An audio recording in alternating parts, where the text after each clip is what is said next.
Hello friends, जैसा कि हमने लास्ट वीडियो में जाना था कि एक डेवऑप्स इंजीनियर बनने के लिए हमें क्या क्या पढ़ना होगा। अब हमें पढ़ना तो है बहुत कुछ, लेकिन क्यों पढ़ना है, किसके लिए पढ़ना है, ये तो हमें पता होना चाहिए। मतलब why DevOps and what DevOps is. So DevOps पढ़ने से पहले मैं आपको कुछ बता देना चाहती हूँ कि जब हम किसी डेवलपमेंट सेक्टर की बात करते हैं या फिर किसी आईटी सेक्टर की बात करते हैं तो उसमें तीन चीजें आती हैं। एक आता है बिजनेस, सेकंड आता है हमारी डेवलपमेंट टीम,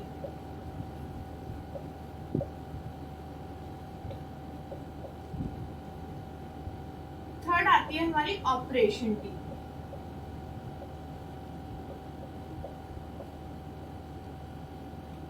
अब बिजनेस क्या है? बिजनेस वो है जिसके लिए हम कुछ काम कर रहे हैं, मतलब जिससे हमें बिजनेस मिल रहा है, जो हमारे प्रोजेक्ट को बता रहा है कि तुम्हें ये एप्लीकेशन बनानी है, ये सॉफ्टवेयर बनाना है या ये प्रोजेक्ट बनाना है, वो है हमारा बिजनेस।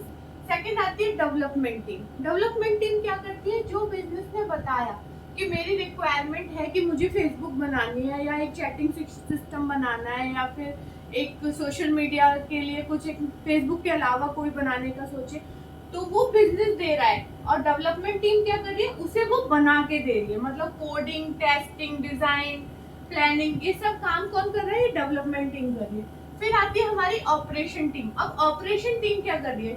डेवलपमेंट टीम ने डेवलप कर दिया, ऑपरेशन टीम उसको लाइव कर रही है, मतलब उसको डिप्लॉय कर रही है उस सर्वर पर जहां बिजनेस टीम को उसे चलाना है। सो ये तीन चीजें हो गई, बिजनेस, डेवलपमेंट एंड ऑपरेशन।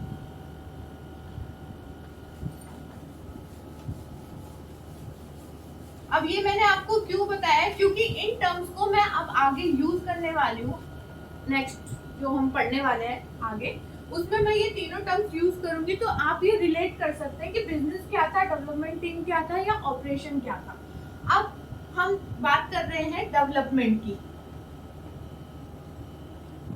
तो जब प्रोजेक्ट का डेवलपमेंट स्टार्ट हुआ था, जब कभी भी प्रोजेक्ट का डेवलपमेंट स्टार्ट हुआ होगा, तब सबसे पहले जो हम अप्रोच यूज कर रहे थे वो हम यूज कर रहे थे वाटरफॉल। मतलब वाटरफॉल मॉडल यूज होता था उस टाइम पर जब हमारा प्रोजेक्ट बनने शुरू हुए थे। वाटरफॉल मॉडल क्या कहता है कि रिक्वायरमेंट गैदर करो। ये सब हम क्यों पढ़ रहे हैं ये आपको बाद में पता चलेगा कि मैं वाटरफॉल से ही क्यों स्टार्ट कर रही हूँ। वाटरफॉल से स्टार्ट कर रही हूँ कि आपको पता हो कि जब सॉफ्टवेयर डेवलपमेंट स्टार्ट हुई थी तब क्या यूज होता था और क्यों हम डेवऑप्स तक पहुंचे, क्यों जरूरत पड़ी डेवऑप्स की। रिक्वायरमेंट गैदरिंग हो गई,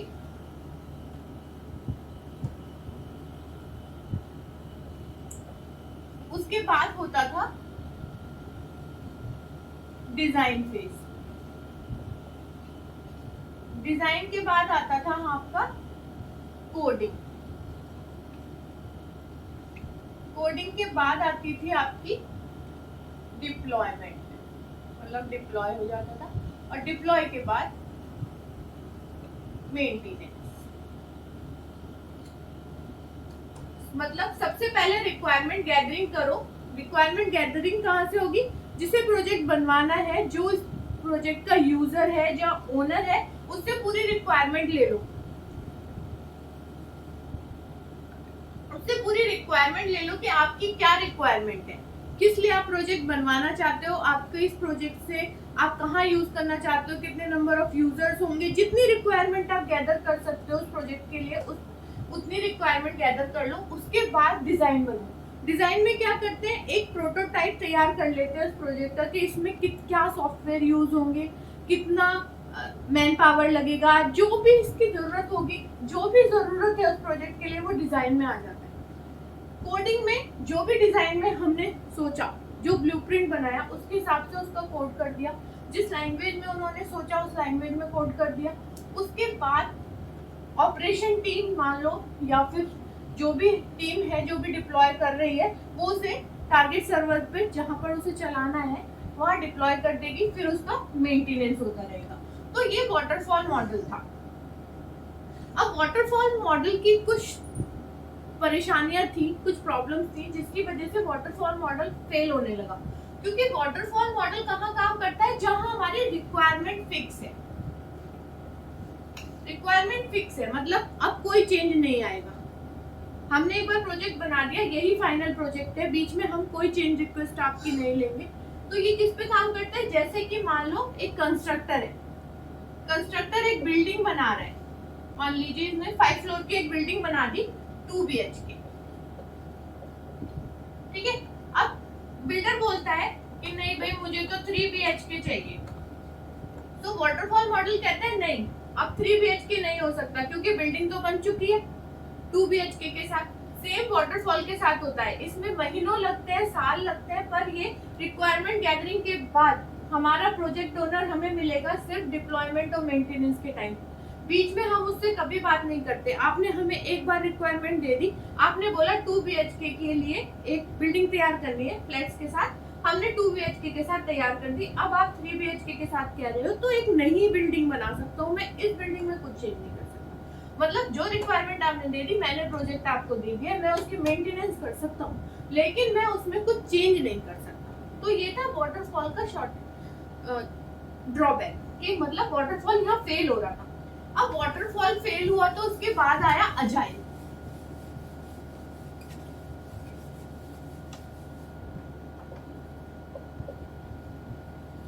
अजाइल मॉडल आया। अजाइल ने क्या किया, बिजनेस और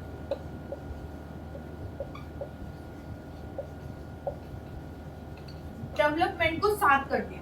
मतलब अब आपका project owner continuously development team से कांटेक्ट में रहेगा। मतलब अब क्या किया, ये पूरा प्रोजेक्ट है, मान लीजिए आपका ये पूरा प्रोजेक्ट है, इसको वो छोटे छोटे स्प्रिंट्स में डिवाइड कर देगा। आप पहले इस स्प्रिंट को भेजेंगे, बिजनेस को दिखाएंगे, अगर बिजनेस कहता है ओके तो ही आप नेक्स्ट स्प्रिंट पे आएंगे, नेक्स्ट प्रोजेक्ट के पार्ट पे आएंगे, वरना नेक्स्ट स्प्रिंट में इसकी जितनी भी कमियां थी उनको दूर करेंगे। फिर इस पार्ट पे आएंगे प्रोजेक्ट के, इसको दिखाएंगे प्रोजेक्ट ओनर को, अगर वो बोलता है ओके तो आप इस पे आएंगे। मतलब हमने पूरे प्रोजेक्ट को छोटे छोटे स्मॉल पार्ट्स में डिवाइड कर दिया, मतलब छोटे छोटे फीचर्स में डिवाइड कर लिया और उन फीचर्स को हम स्प्रिंट बाय स्प्रिंट डिलीवर करने लगे। और हर स्प्रिंट को हम अपने प्रोजेक्ट ओनर या फिर जो भी हमारा बिजनेस हमें दे रहा है उसको हम दिखाते हैं, उससे ओके कराते हैं। अगर वो ओके बोलता है तभी हम नेक्स्ट फीचर पे जाते हैं। तो ये तो था अजाइल। अब अजाइल में बिजनेस है, ठीक है, आपने बिजनेस ओनर को दिखा दिया और बिजनेस ओनर डेवलपमेंट आप कर रहे हो, वो बिजनेस ओनर से कंफर्म कर करके आप ओके कर रहे हो। लेकिन यहाँ पर ऑपरेशन टीम भी आती है, एग्जिस्ट करती है। तो ड्रॉबैक क्या आया, ड्रॉबैक क्या आया कि डेवलपमेंट टीम ने डेवलप करके ऑपरेशन को दे दिया।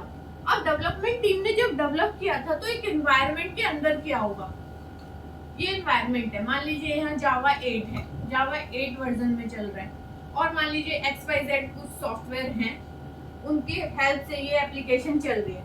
ऑपरेशन टीम को दे दिया प्रोजेक्ट कि भाई ये लो, इसे डिप्लॉय कर दो, चला दो इसको किसी सर्वर पे, जहाँ पे भी तुम्हें डालना है डाल दो। उसने डाल दिया जावा 7 पे और X है, Y है, लेकिन Z मिसिंग है यहाँ पर, ये सॉफ्टवेयर नहीं है यहाँ पर।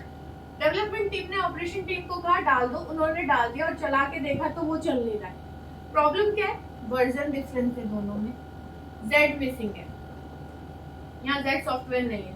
XYZ कोई भी सॉफ्टवेयर हो सकता है, ये फॉर एग्जांपल लेके XYZ कोई सॉफ्टवेयर है, यहाँ वो मिसिंग है। तो ऑपरेशन टीम कह रही है तुमने डेवलप ठीक नहीं किया, जो रिक्वायरमेंट थी वो तो चल ही नहीं रही है, मतलब हमने डिप्लॉय कर दिया, जो आउटकम आना चाहिए था वो आ नहीं रहा है। ऑपरेशन टीम ने डेवलपमेंट टीम को कहा प्रोजेक्ट आपने कोडिंग ठीक से नहीं की। डेवलपमेंट टीम कह रही है हमने सही से चलाया है, मैंने पूरा फीचर टेस्ट किया, हमने टेस्टिंग के बाद आपको दिया है। तो ऑपरेशन टीम कह रही है पर यहाँ तो नहीं चल रहा। तो ये बीच में एक ब्लेम गेम चलता रहता था कि आपने ठीक कोड नहीं किया और आपने सही डिप्लॉय नहीं किया। ये अजाइल मॉडल यहाँ फेल हो रहा था कि ऑपरेशन टीम का कोई एग्जिस्टेंस ही नहीं था जब तक डेवलपमेंट हो रहा है, ऑपरेशन टीम एक सेपरेट टीम थी, बस उसको कोड दे दिया जाता था कि आप डिप्लॉय कर दीजिए, बस खत्म। तो इसीलिए अजाइल यहाँ पर फेल हुआ। अब एग्जिस्टेंस किसकी आएगी? अजाइल के बाद आया हमारा डेवऑप्स।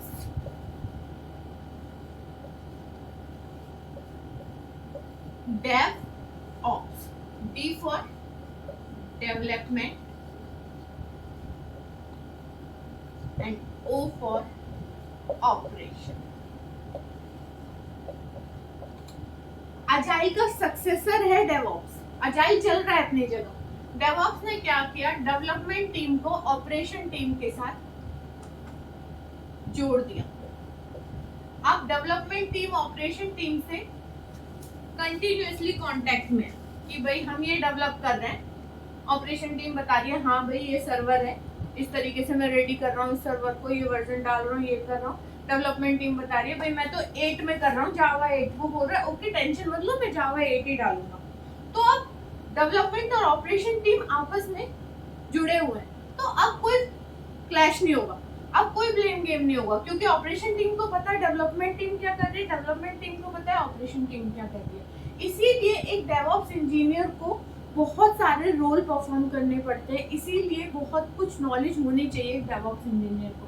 वो खाली बैठ के सिर्फ ये नहीं कि वो बैठ के बस जी सर्वर पे सॉफ्टवेयर ही डाल रहे हैं, नहीं सॉरी, सर्वर पे सॉफ्टवेयर ही डाल रहे हैं। सर्वर क्या है ये सब मैं आपको कोशिश करूंगी आगे बता दूं। सर्वर पे सॉफ्टवेयर डाल रहा है, यही काम नहीं ऑपरेशन टीम। ऑपरेशन टीम का बंदा यहाँ के टेस्टिंग भी कर सकता है, यहाँ का डेवलपमेंट अगर उसको हर तरीके की नॉलेज होनी चाहिए। तभी मैंने बोला एक लैंग्वेज की भी नॉलेज होनी चाहिए, आपको नेटवर्किंग की नॉलेज होनी चाहिए। लिनक्स की थोड़ी, ये बोल रहा है भाई मैं यहाँ कुछ प्रॉब्लम आ रही है या यहाँ पे नहीं हो रहा है पूरा रिसोर्स, तो ऑपरेशन टीम का बंदा आके डेवलपमेंट टीम की हेल्प कर सकता है। तो डेवऑप्स ने क्या किया, इनके बीच का कम्युनिकेशन बढ़ा दिया, उस ब्लेम गेम को खत्म कर दिया। अब इससे क्या हुआ, हमारा जो प्रोसेस है डेवलपमेंट का बहुत स्मूथ हो गया। अब डेवलपमेंट होता है, डिप्लॉय हो जाता है आराम से।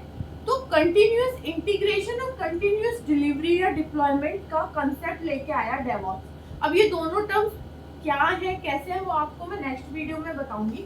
इससे पहले मैं आपको एक चीज और बता देती हूँ कि जब हम किसी डेवलपमेंट एनवायरनमेंट की बात करते हैं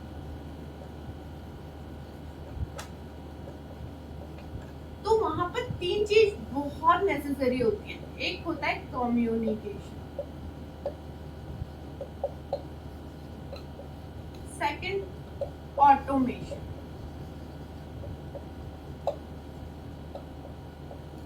थर्ड होता है फीडबैक। अब वाटरफॉल में तो मैंने आपको बताया था कम्युनिकेशन एक बार हुआ प्रोजेक्ट ओनर के साथ, उसके बाद फीडबैक का तो कोई ऑप्शन ही नहीं था। हमने कम्युनिकेट किया हमने वो आपको दे दिया, और सब कुछ मैनुअली हो रहा था, वहाँ कोई ऑटोमेशन नहीं थी। टेस्टिंग हो रही है मैनुअली हो रही है, डिप्लॉयमेंट हो रहा है मैनुअली हो रहा है, तो वहाँ कोई ऑटोमेशन नहीं था। फीडबैक का तो कोई काम ही नहीं था, क्योंकि 1 साल में अगर डेवलप हुआ है तो 1 साल बाद जाके उसको ओनर को देते थे, और वो फीडबैक कुछ भी दे उससे कोई फर्क नहीं पड़ता था, क्योंकि बन चुका है जो बनाना था।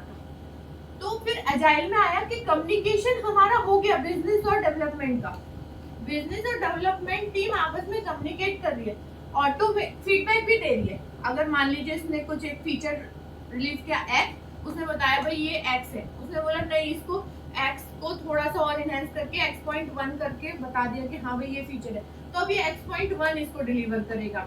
जो भी उसने फीचर नया बताया या जो भी चेंज रिक्वेस्ट बताई वो उसको बना के फिर से डिलीवर किया, फीडबैक मिल रहा था उसको बराबर। ऑटोमेशन की कमी थी, यहाँ पर बहुत सारी चीजें अभी मैनुअली ही हो रही थी अजाइल में, तो ऑटोमेशन सबसे ज्यादा हमारा डेवऑप्स में लाया। डेवऑप्स में बहुत सारे टूल्स हमें जानने पड़ते हैं, इसीलिए उसमें इतने सारे टूल्स हैं कि बहुत कुछ ऑटोमेट हो गया है। आपका वर्जन कंट्रोल से लेके डिप्लॉयमेंट तक सब ऑटोमेटेड है। अब ये सब क्या है, वर्जन कंट्रोल क्या है, डिप्लॉयमेंट क्या है, ये सब हम धीरे धीरे जानेंगे जैसे जैसे कोर्स आगे जाएगा। तो आज के लिए आपको पता चला कि डेवऑप्स की जरूरत कहाँ पड़ी, क्योंकि वाटरफॉल मॉडल फेल हो रहा था, स्मॉल स्केल प्रोजेक्ट के लिए ही था, बड़े स्केल के प्रोजेक्ट नहीं बना पा रहा था, कम्युनिकेशन नहीं, एक ही बार था, कोई फीडबैक नहीं था, जो बन गया सो बन गया। अजाइल आया, अजाइल ने प्रॉब्लम तो सॉल्व की कम्युनिकेशन की और फीडबैक की, बट ऑपरेशन टीम और डेवलपमेंट टीम क्लैश करने लगी थी एजाइल के आने पे, क्योंकि दोनों का कोई इंटरेक्शन ही नहीं था। और ऑपरेशन टीम बहुत अच्छा, बहुत इंपॉर्टेंट रोल प्ले करती है डेवलपमेंट साइकिल में। वो सर्वर मैनेज करती है, आपका इंफ्रास्ट्रक्चर देखती है, कोड को डिप्लॉय करती है जहां डिप्लॉय करना है, और क्या सॉफ्टवेयर डालने हैं उस सर्वर पे, क्या करना है, वो सब ऑपरेशन टीम देखती है। और उसका ही ये नहीं, उसको जब तक वो डेवलप हो रहा है तब तक उसका कोई इंटरेक्शन ही नहीं होता था एजाइल में। जो डेवलप करके दे दोगे हम डाल देंगे। अब डेवलप करके दे दिया, लेकिन एनवायरनमेंट तो वो बनाना पड़ेगा जो डेवलपमेंट टीम यूज कर रही थी, तो वहां एजाइल फेल हो रहा था। इसीलिए हमारा डेवऑप्स आया, जिसने डेवलपमेंट और ऑपरेशन टीम को कंबाइन कर दिया। तो ये तो था कि व्हाई डेवऑप्स। अब आपको पता चला व्हाट डेवऑप्स, अब आपको जानना है व्हाट डेवऑप्स। डेवऑप्स कुछ नहीं है, एक प्रैक्टिस है जो आईटी कल्चर को फॉलो करनी है, जिससे एक स्मूथ डेवलपमेंट होता रहे, मतलब कंटिन्यूअस इंटीग्रेशन चलती रहे, कंटिन्यूअस डिप्लॉयमेंट चलता रहे। ये डेवऑप्स का पर्पस है। तो डेवऑप्स क्या है? सिर्फ एक तरीका है जो कंपनीज को फॉलो करना है, आईटी सेक्टर में फॉलो करना है, जिससे हमारा डेवलपमेंट स्मूथ रहे। सो अब जितने टर्म्स मैंने यूज किए हैं, कंटिन्यूअस इंटीग्रेशन, कंटिन्यूअस डिप्लॉयमेंट, ये इसके लिए मैं एक सेपरेट वीडियो नेक्स्ट बनाऊंगी। सो फ्रेंड्स, आज मैंने कोशिश की आपको बता सकूं कि डेवऑप्स क्या है, डेवऑप्स की जरूरत क्यों पड़ी। अपनी तरफ से मैंने पूरी कोशिश की है कि आप लोगों को ये समझ आ जाए, लेकिन फिर भी अगर आपको कोई डाउट्स है या फिर कहीं भी समझ नहीं आ रहा है तो आप कमेंट सेक्शन में मुझे कमेंट कर सकते हैं। मैं पूरी कोशिश करूंगी कि आपके उन कमेंट्स को रिजॉल्व करके नेक्स्ट कोई वीडियो बना सकूं और आपको अच्छी तरीके से समझा सकूं। थैंक यू, नेक्स्ट वीडियो में मिलते हैं, बाय।